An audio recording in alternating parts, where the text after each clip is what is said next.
आपण पाहत आहोत SN न्यूज मराठी. लाईक करा, शेअर करा, सबस्क्राईब करा व रहा आमच्या सोबत अपडेट. परत एकदा उमेदवारी देण्याचं त्यांनी काम केलं. मी ही तुमच्या समोर आवर्जून सांगू इच्छितो की बापूने दाखवलेला माझ्यावर विश्वास इथून पुढच्या काळामध्ये कधीच माझ्या बाबतीत चूक होणार नाही. हे तुम्हाला या बाबतीत तुमच्या समोर सांगतो. कारण मला राजकारणात ज्या माणसाने घडवलं, ज्या माणसाने मला राजकारणात आणलं, त्या माणसाचा मी कधी उपकार विसरणार नाही. तर मला तुम्हाला आवर्जून सांगायचं मित्रांनो, राजकारण म्हणलं की टीका टिप्पणी होत असतात. टीका टिप्पणी करत असताना बापू काल का परवा दिवशी आलेगावमध्ये जावळा जिल्हा परिषद गटाच्या विरोधी पार्टीच्या उमेदवाराची सभा झाली. सभेमध्ये माणसं सांगतात, त्यांच्या घरामधील काही मंडळी सांगतात की बाबांनो त्यांनी एकतपूर जिल्हा परिषद गटामध्ये काम केलं नाही, म्हणून त्यांना एकतपूर जिल्हा परिषद गटामध्ये उभा राहायला सुद्धा किंवा जायला सुद्धा जागा नाही. मित्रांनो, राजकारण करत असताना आम्ही मर्यादा सांभाळतो. मर्यादा सांभाळत असताना बापूने जो आमच्यावर संस्कार घालून दिलाय, त्या संस्काराची जाणीव असताना आम्ही जर महिलांच्या बाबतीत जर आवश्यक वापरले तर ते आम्हाला चालणार नाही. आम्ही जर संस्कार जपणारी माणसं आहे तर बापू तुम्हाला अगदी तुमच्या समोर सांगतो की तुम्ही आम्हाला घालून दिलेली शिकवण प्रामाणिकपणे या तालुक्यामध्ये आम्ही काम करण्यासाठी उपयोगाला आणू. आणि मला तुम्हाला आवर्जून सांगायचं आहे की विरोधी पार्टीमधून असणारा उमेदवार मित्रांनो वय वर्ष 25 आहे. ठीक आहे की बाबा तो त्या घरामधला एक तरुण मुलगा आहे, पण मित्रांनो त्या घरामधील असणाऱ्या व्यक्तीमध्ये राजकारणामध्ये चेहरा नसताना आज गुन्हा उभा करायचा हा त्यांच्या पुढे प्रश्न होता. म्हणून त्यांनी त्यांच्या घरातील एक न कळता पोरगा या मतदारसंघामध्ये जिल्हा परिषद सदस्य म्हणून काम करण्यासाठी त्यांनी समोर आणला. समोर आणत असताना मित्रांनो तुम्हाला मी आवर्जून सांगतो की गेले ते कुटुंब 30 वर्ष झालं राजकारणामध्ये काम करतंय. 30 वर्ष राजकारणामध्ये काम करत असताना मित्रांनो त्यांचं या जिल्हा परिषद गटामध्ये जवळा शहर वगळता ठोस काम त्यांनी सांगावं. आणि मी पण जवळा फक्त गाव सोडता जवळ्यापासून मेतोड्यापर्यंत 5-25 कोटीच्या कामाची नावं आज तुम्हाला मी वाचून दाखवतो.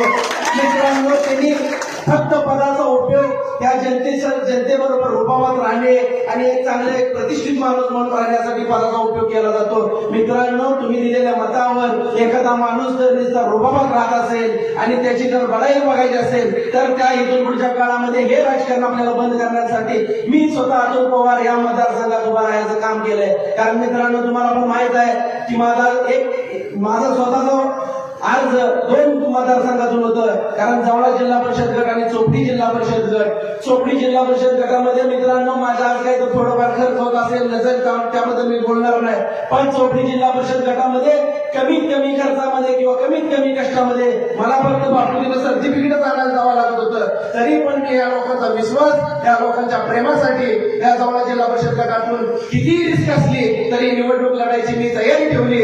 हे तयारी नसती माझ्या स्वतःच्या हिमतीवर नसताना मी तुमच्या जीवावरती निवडणूक करण्याचा निर्णय घेतला. तुमचा विश्वास कधीही मी ढळू देणार नाही. मित्रांनो, मला सांगावं असं वाटतं की बाबांना निवडणूक करायची असते, विकास कामासाठी करायची असते, लोकांच्या सेवेसाठी करायची असते. मी जवळा जिल्हा परिषद गटामध्ये काम करत असताना जवळा शहर सोडून वगळता सगळ्या गावांमध्ये काम करण्याचं काम केलं. पण लास्टच्या शेवटी 15 दिवसामध्ये जवळा गावामध्ये काम करण्यासाठी मी जात असताना बापू या जवळा गावामध्ये जात असताना मला असं वाटलंय का इंग्रज आणखीन गेलेत का, इंग्रज आणखीन सांगोल तालुक्यातच आहेत असं आता मला जवळ्यात गेल्यानंतर वाटायला लागलंय. बापू मी जवळ्यामध्ये 2-3 दिवस झालं जातोय एक मला ऑफिससाठी आणि माझी तिथं एक 4-5 मुलं आहेत त्यांच्यासाठी एक रूम बघत असताना एवढी दहशत आहे मित्रांनो.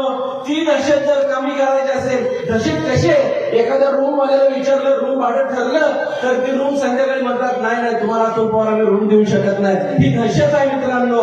ही दहशत आपल्याला कमी करण्याची संधी आज जिल्हा परिषदेच्या माध्यमातून आलेली आहे. मित्रांनो, त्या घराण्यासाठी आज दहशत करण्याची काय गरज आहे. आज तुम्ही गेले 30 ते 35 वर्ष झालं जनतेच्या सेवेमध्ये काम करत असताना तुम्ही जनतेचं प्रामाणिक काम केलं असतं तर तुमच्या विरोधात एकही माणूस गेला नसता.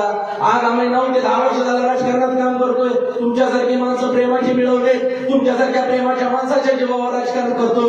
हेच राजकारण कडेपर्यंत असेच करण्याचं काम आम्ही तुमच्यासाठी करू एवढंच सांगतो.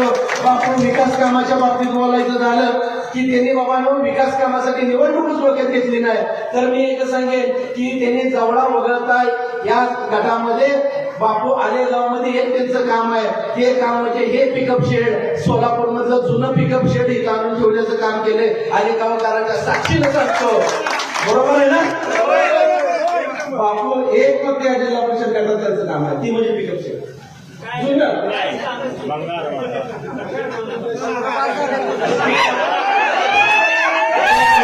मला सांगायचं आहे की येणाऱ्या निवडणुकीमध्ये तुम्ही मला अगदी प्रामाणिकपणे आशीर्वाद रूपी मदत करावी, एवढंच मी तुमच्या समोर बोलतो.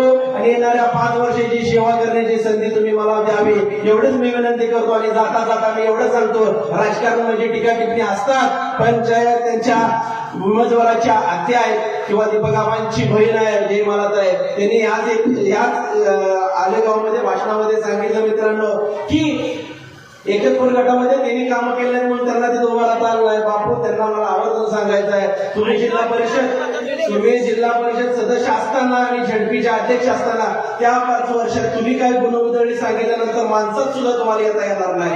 त्यामुळं माझी कधी माफ करायची भानगड पडू नये.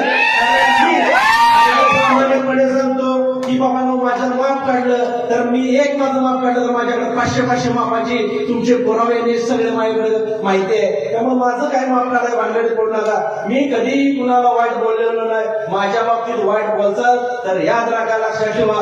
मी असा माणूस आहे की मला माझी सुद्धा कदर येत नाही कधी कधी, की कधी माझा पण विचार करत नाही की काय होईल. तर मित्रांनो, राजकारणाच्या पद्धतीने झालं पाहिजे.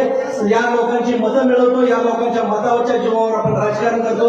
जे निकाल होईल तो निकाल मान्य करण्याची आमची तयारी आहे. तुम्ही या जिल्हा परिषद गटामध्ये दहशत आहे, दहशत संपवण्यासाठी येणाऱ्या 7 तारखेला तुमच्या आशीर्वाद रूपी मला मदत करावी, एवढीच मी तुम्हाला विनंती करतो आणि थांबतो. जय हिंद.